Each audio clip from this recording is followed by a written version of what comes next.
Dans cet épisode, je vous parle de comment j'ai acheté un hôtel avec aucun financement. Aucun financement. Donc, je vais vous expliquer les étapes. Il y a plusieurs personnes qui m'ont demandé récemment, avec l'achat qu'on a fait de l'hôtel, si vous n'avez pas vu en passant, allez voir Hôtel Le Rosé à Venise, en Québec. On est directement sur le bord de l'eau, sur le bord de la plage. C'est magnifique. Ma femme et moi, on a acheté ça en octobre 2021. On a acheté un hôtel, dans le fond, qui avait passé au feu en août, je crois, 2020, qui avait passé au feu. Donc, le toit de l'hôtel complètement était ravagé. Le deuxième étage était complètement ravagé également. Puis le premier étage était strippé au grand complet. On a acheté les 8 chalets, l'hôtel, des bâtisses sur le bord de l'eau. On a acheté en tout, je pense, 13 buildings, au-dessus de 200 000 pieds carrés de terrain, directement sur l'eau, dans la magnifique ville de Venise, en Québec. Puis je vais vous expliquer comment j'ai été capable d'acheter premièrement un hôtel que je m'attendais zéro à acheter dans ma vie, mais qui a toujours été un peu en arrière-pensée de me dire peut-être qu'un jour j'aimerais ça, oui, l'immobilier, mais un hôtel, je trouve ça vraiment cool parce que tu peux offrir des expériences aux gens puis tu reçois des gens littéralement chez toi. Donc, je vais vous expliquer comment j'ai fait pour acheter l'hôtel. Puis non seulement comment j'ai fait pour acheter l'hôtel, mais avec aucune banque qui voulait me financer. Je peux vous dire, dans le fond, que le prix d'achat de l'hôtel, c'était 4 millions. Donc, je vous conte l'histoire de comment c'est arrivé. Puis, ce que vous pouvez tirer de cette histoire-là, c'est que ça prend pas toujours des milliers de dollars, des centaines de milliers de dollars ou des millions dans votre compte de banque pour pouvoir acheter une propriété avec une valeur de plusieurs millions. Puis, je vous dis comment j'ai fait avec ça. La première chose qu'il faut savoir, c'est que on a un historique d'achat d'immobilier depuis plusieurs années. Donc, ma femme et moi, avec mes partenaires, on a acheté, dans le fond, principalement ma femme et moi, mais on a acheté des chalets, puis on les a rénovés, retapés, et on les a mis sur Airbnb. Puis, on a eu un très bon succès avec ça, voire même une passion qui s'est développée pour ma femme qui a suivi un cours de design intérieur. Elle adore ça, elle est vraiment, vraiment bonne pour le design. Puis, ça nous a amené tranquillement pas vite à découvrir des villes sur le bord de l'eau. Donc, on avait et on a des chalets sur le bord de l'eau. Puis, un de nos chalets très populaires était à Venise, en Québec, qui est à 45 minutes de Montréal, directement sur le bord de la plage. C'est une des plus belles plages au Québec. C'est une des plus belles communautés également au Québec, à seulement 45 minutes de Montréal. Je sonne comme une annonce en ce moment, mais c'est vraiment une ville qui me tient à cœur. Puis ce qui est cool, c'est qu'il n'y a jamais de trafic pour aller là.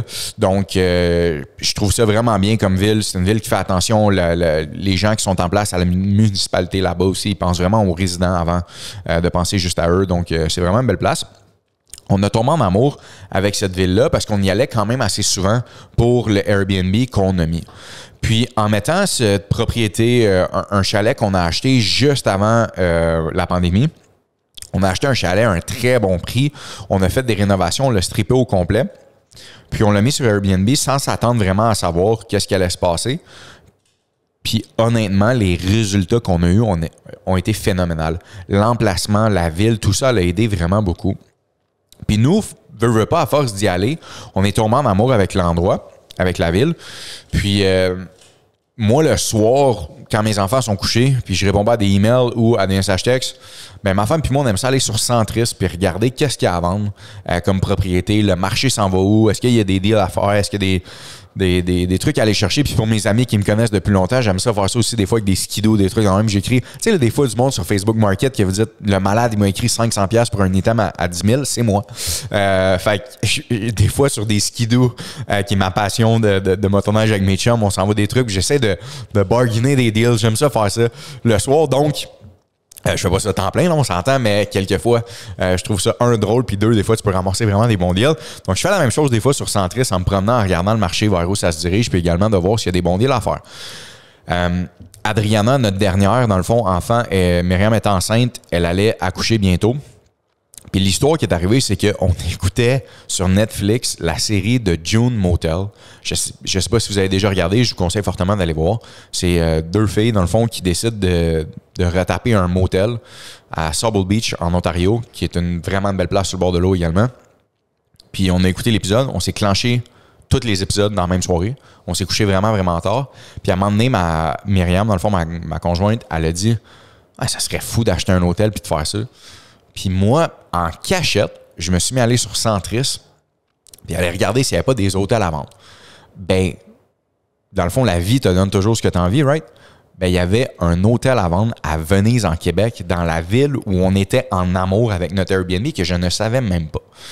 Et ça donne que l'agente immobilière qui représente cet hôtel-là, c'est quelqu'un qui m'a déjà vendu un chalet dans le passé également, dans le même coin. Donc, je la connaissais.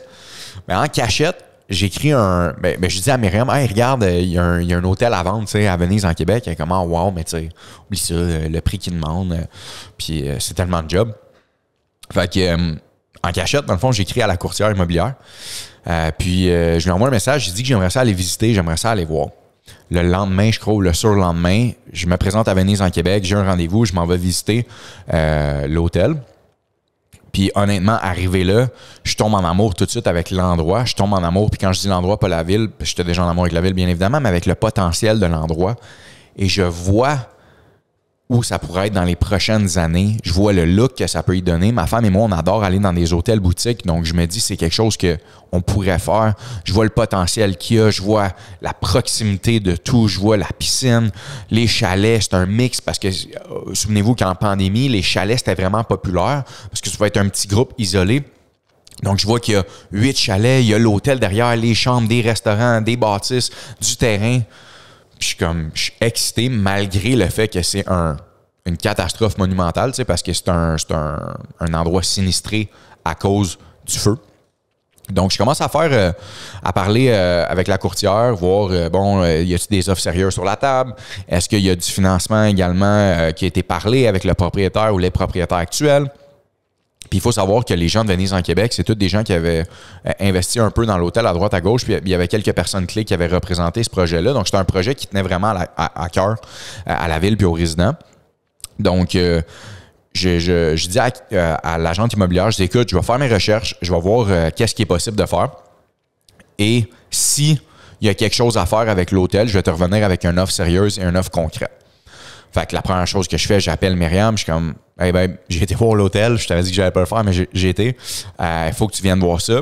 Puis en même temps, dans le fond, on appelle notre très bon ami Yves, qui nous a construit notre maison, qui a fait nos chalets avec nous, puis un ami très, très proche à nous, Yves Goupil, qui a une compagnie de construction Habitat Nueva. Puis quand on avait acheté le chalet à Venise en Québec, il m'avait dit, qu'est-ce que tu fais acheter ça? Puis finalement, avec le look qu'on a fait, son travail très bon aussi, puis ses équipes, on a tourné ça en de quoi de malade. Il m'avait dit, ouais, t'avais raison, c'était vraiment un beau projet. Fait que quand je l'appelle pour lui dire, écoute, j'ai un hôtel à Venise en Québec qui part à rire, finalement, il vient, lui et Myriam viennent voir le projet. Puis les deux, la même chose, voient le potentiel, voient où ça peut aller. Myriam commence à avoir ses idées de design avec Kate, aussi une fille avec laquelle elle travaille de Align Design. Puis ça commence à prendre forme, ça commence à devenir du sérieux, sauf que là vient le financement. Le projet, c'est 4 millions, juste l'achat de toutes les bâtisses, les terrains puis tout ça, donc 4 millions.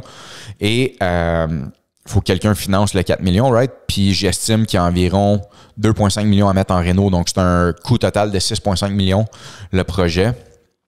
Fait qu'il faut que je trouve une façon de pouvoir financer ce 6,5 millions-là. Parce que ouais, j'ai les fonds, j'ai des fonds, pardon, j'ai pas les fonds, mais j'ai des fonds.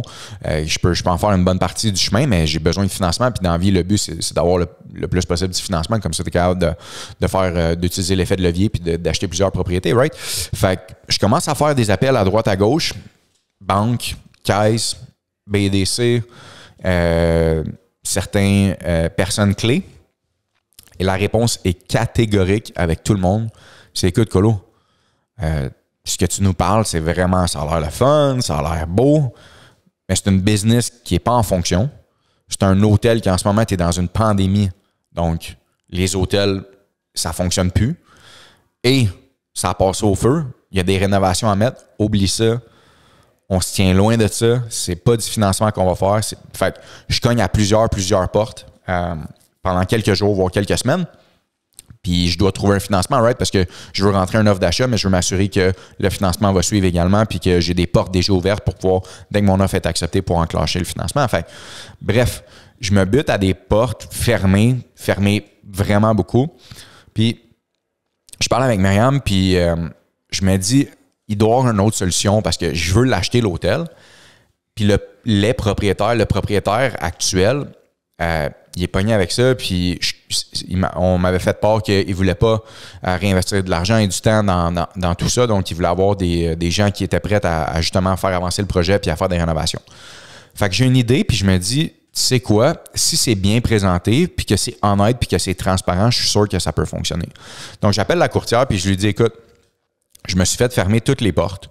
Le financement, c'est impossible. C'est pas juste à cause de moi. Je crois que c'est à cause du projet en tant que tel, comment il est présentement, qu'il n'est pas en fonction, qu'il y a eu un feu à l'intérieur puis qu'il y a beaucoup de rénovations à mettre. Je crois que tous les acheteurs potentiels vont se buter à ça, à moins que quelqu'un qui arrive et qui paye content pour la transaction, ce qui n'était pas mon cas. Donc, je dis, j'aimerais ça rencontrer le propriétaire majoritaire actuel puis lui faire part de ma présentation. J'aimerais ça voir s'il peut me financer la totalité de la transaction. Pas la totalité des rénovations, aucune rénovation. Mon deal à lui offrir, c'était finance-moi, je vais mettre un cash down, mais finance-moi la plus grosse partie, voire même quasi la totalité de l'achat. Et je vais mettre les rénovations, dans le fond. Moi, par conséquent, je vais mettre les rénovations, je vais payer les rénovations pour aller mettre l'entreprise en activité. Puis je vais être 100% propriétaire de la business avec ma femme, où je vais lever du capital avec mes amis à droite à gauche pour pouvoir payer pour les rénovations, puis les embarquer avec moi dans le deal. Donc, je monte une super belle présentation en moins de 24 heures sur où on veut s'en aller, c'est quoi le nom de l'hôtel, c'est quoi la direction artistique qu'on veut prendre avec l'hôtel également, c'est quoi le projet qu'on veut faire, une mini-série alentour de tout ça. Puis, je finis par rencontrer, dans le fond, M. Pierre Parent, qui est un chic type, incroyable, une personne qui a beaucoup d'expérience de vie. Puis, ça connecte automatiquement lors de la première rencontre.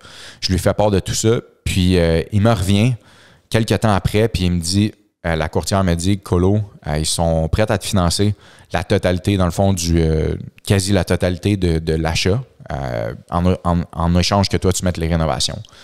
Puis quand elle m'a dit ça, ça m'a rappelé toujours l'envie que j'avais, puis que je voyais des fois, puis que je comprenais pas les gens qui disaient « Tu peux acheter des biens immobiliers sans avoir, toi, l'argent dans le compte. » Ouais, j'avais l'argent pour mettre les rénovations, je suis d'accord, mais là, on parle d'un projet beaucoup plus gros, right? Si j'avais eu un bloc ou que ça a été quelque chose d'autre, c'est que lever de l'argent, partager une histoire, partager un projet où tu t'en vas, tu sais jamais sur qui tu peux tomber.